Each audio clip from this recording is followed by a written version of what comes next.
Then Bildad the Shuhite replied, "How long will you say such things? Your words are a blustering wind. Does God pervert justice? Does the Almighty pervert what is right? When your children sinned against him, he gave them over to the penalty of their sin. But if you will seek God earnestly and plead with the Almighty, if you are pure and upright, even now he will rouse himself on your behalf and restore you to your prosperous state. Your beginnings will seem humble, so prosperous will your future be. Ask the former generation and find out what their ancestors learned, for we were born only yesterday and know nothing, and our days on earth are but a shadow. Will they not instruct you and tell you? Will they not bring forth words from their understanding? Can papyrus grow tall where there is no marsh? Can reeds thrive without water? While still growing and uncut, they wither more quickly than grass. Such is the destiny of all who forget God, so perishes the hope of the godless.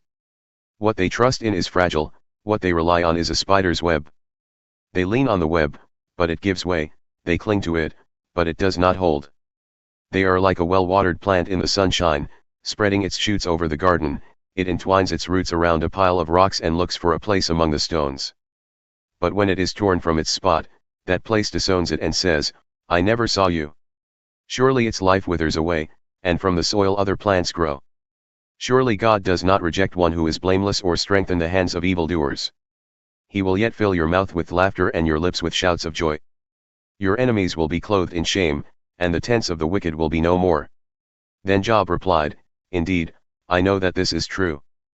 But how can mere mortals prove their innocence before God? Though they wished to dispute with him, they could not answer him 1 time out of 1,000. His wisdom is profound, his power is vast. Who has resisted him and come out unscathed? He moves mountains without their knowing it and overturns them in his anger. He shakes the earth from its place and makes its pillars tremble. He speaks to the sun and it does not shine, he seals off the light of the stars. He alone stretches out the heavens and treads on the waves of the sea. He is the maker of the Bear and Orion, the Pleiades, and the constellations of the south. He performs wonders that cannot be fathomed, miracles that cannot be counted. When he passes me, I cannot see him, when he goes by, I cannot perceive him. If he snatches away, who can stop him?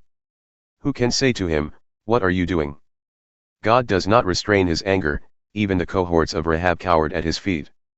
How then can I dispute with him? How can I find words to argue with him? Though I were innocent, I could not answer him, I could only plead with my judge for mercy. Even if I summoned him and he responded, I do not believe he would give me a hearing. He would crush me with a storm and multiply my wounds for no reason. He would not let me catch my breath but would overwhelm me with misery. If it is a matter of strength, he is mighty. And if it is a matter of justice, who can challenge him? Even if I were innocent, my mouth would condemn me, if I were blameless, it would pronounce me guilty. Although I am blameless, I have no concern for myself, I despise my own life. It is all the same, that is why I say, he destroys both the blameless and the wicked.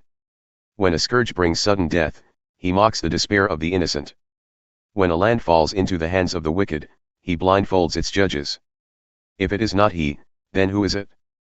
My days are swifter than a runner, they fly away without a glimpse of joy. They skim past like boats of papyrus, like eagles swooping down on their prey. If I say, I will forget my complaint, I will change my expression, and smile, I still dread all my sufferings, for I know you will not hold me innocent. Since I am already found guilty, why should I struggle in vain? Even if I washed myself with soap and my hands with cleansing powder, you would plunge me into a slime pit so that even my clothes would detest me. He is not a mere mortal like me that I might answer him, that we might confront each other in court. If only there were someone to mediate between us, someone to bring us together, someone to remove God's rod from me, so that his terror would frighten me no more. Then I would speak up without fear of him, but as it now stands with me, I cannot. I loathe my very life, therefore I will give free rein to my complaint and speak out in the bitterness of my soul. I say to God, do not declare me guilty, but tell me what charges you have against me. Does it please you to oppress me, to spurn the work of your hands, while you smile on the plans of the wicked?